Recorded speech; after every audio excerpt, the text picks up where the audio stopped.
Selamat siang, perkenalkan nama saya William Ezekiel dari Sekolah Penabur Sekunderi Kelapa Gading, kelas 10. Dalam video ini saya akan menceritakan biografi tentang Muhammad Hatta yang diambil dari sumber buku berjudul Hatta, Jejak yang Melampaui Zaman dalam rangka pengambilan nilai dalam mata pelajaran bahasa Indonesia.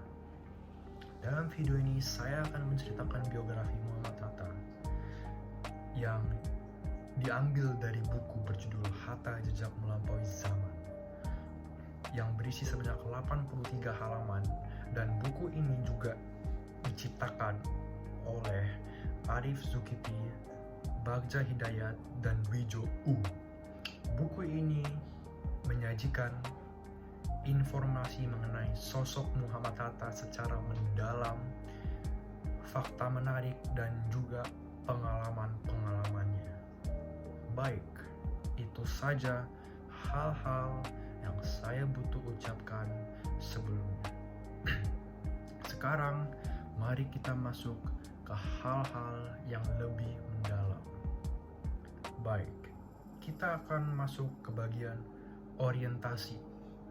Mari kita awalkan dengan pengenalan dari latar belakang beliau. Seperti yang dilampirkan pada halaman 9, bahwa di desa Aur Tanjungkang kini menjadi bagian dari pusat kota Bukit Tinggi, tegak sebuah rumah kayu bertingkat 2. Disitulah Saleha Jamil yang merupakan sosok ibu dari Muhammad Hatta yang melahirkannya pada 14 Agustus 1902.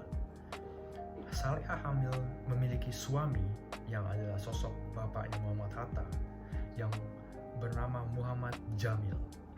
Pada halaman 11 disajikan bahwa karakter Muhammad Hatta saat masih muda bercerita tentang kisah Hatta di surau itu tersimpan dengan baik. Hatta tergolong anak yang sangat pandai, tekun, dan amat berdisiplin mengaji. Tak pernah apa dia datang ke surau itu setiap habis belajar, yaitu dia belajar di Europese Lagere School atau ELS. Tapi Hatta kendali lancar membaca, tidak terlalu pandai melakukan Al-Quran. Hatta tumbuh sebagai sosok yang sangat religius. Dalam sebuah pidato kebudayaannya di Jakarta untuk mengenang 100 tahun Bung Hatta pada awal Juni lalu budayakan Nurkolis Masjid, yang mengatakan penampilan Bung Hatta yang seperti seorang sufi memiliki ketulusan, keikhlasan, kerendah hatian, dan kedalaman pikiran yang tak lepas dari latar belakangnya. Dari latar belakangnya, keluarganya diputra seorang guru masjid, sebuah persaudaraan suci di Sumatera Barat. Menurut Nurkolis Hatta berkembang menjadi sebuah pribadi yang sepenuh-penuhnya modern sekaligus peka, dengan perilaku keagamaan yang sangat saleh. Pada halaman 14 diberitahu bahwa sejak berumur 5 tahun, pada setiap siang hari ia belajar di sekolah melalui paripat dan les berbahasa Belanda.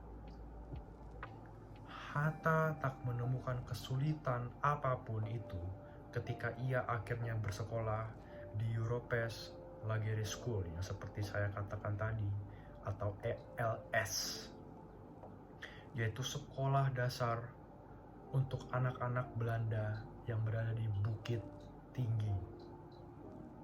Selanjutnya, mari kita memasuki bagian rangkaian peristiwa dan keistimewaan dari sosok seorang Muhammad Hatta.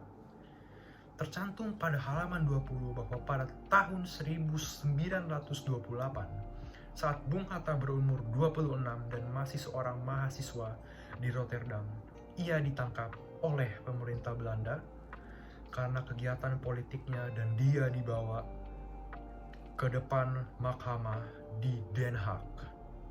Bisa kita ketahui juga bahwa sebelum proklamasi dilakukan, Muhammad Hatta sempat diasingkan ke Rengas Dengklok oleh para golongan muda agar terhindar dari pengaruh Jepang. Ini mungkin kita sudah pelajari di setiap pelajaran IPS atau sejarah pada saat kita bersekolah. Pada halaman 22 ada disajikan kepribadian Muhammad Hatta yang suka membaca. Pada halaman itu, saat Muhammad Hatta berumur 19 tahun dan sebagai mahasiswa di Rotterdam Handel School, sebuah sekolah ekonomi, ia menulis sebuah buku yang bernama Muhammad Hatta Memoir. Dalam halaman 69 terdapat peristiwa di mana Muhammad Hatta bersama Ali Sastroamidjojo, Nazir Dato Panjuntak, dan Abdulmajid Djohodingrat. Ia terpaksa meringkuk dalam tahanan di Den Haag menghadapi tuduhan-tuduhan dari pihak Belanda untuk antara lain menghasut dan memberontak. Tetapi ia bersama teman-temannya dibela oleh advokat Mr. J.E.W. Duys yang juga menjadi anggota parlemen Belanda dari Partai Buruh Sosial Demokrat. Dengan sebuah berpidato pembelaannya Indonesia, yaitu Indonesia Merdeka, di depan pengadilan, ia membebaskannya sama sekali dari seluruh tuduhan. Nah, dari video ini saya bisa simpulkan jika Muhammad Hatta adalah salah satu tokoh penting dalam kemerdekaan Indonesia dan bangsa, dengan berperan besar dalam perjuangan melawan penjajahan dan pembentukan negara. Keistimewaan Muhammad Hatta adalah sebagai seorang pemikir ekonomi yang cerdas. Muhammad Hatta juga berkontribusi besar dalam pembangunan ekonomi bangsa Indonesia dan kemerdekaan. Dalam perjuangan kemerdekaan, beliau memiliki peran dalam pembentukan Perhimpunan Indonesia, menjadi seorang yang sangat dihormati dan juga merupakan pemimpin dari anggota Putra, yaitu Pusat Tenaga Rakyat, menjadi seorang panitia 9 yang melakukan perumusan terhadap Piagam Jakarta. Beliau juga merupakan pemeran penting dalam PPKI atau yang kita biasa ketahui sebagai Panitia Persiapan Kemerdekaan Indonesia. Dan beliau juga turut serta dalam merancang teks proklamasi bangsa Indonesia. Baik, itu saja sekian dari saya hari ini. Saya harap informasi yang saya berikan tadi dapat menambah ilmu di kehidupan sehari-hari Anda, dan ilmu tersebut dapat Anda terapkan dimanapun dan kapanpun. Sekian dari saya, maafkan jika saya ada bertutur kata yang tidak sopan atau melenceng. Sekian dari saya, terima kasih telah mendengarkan.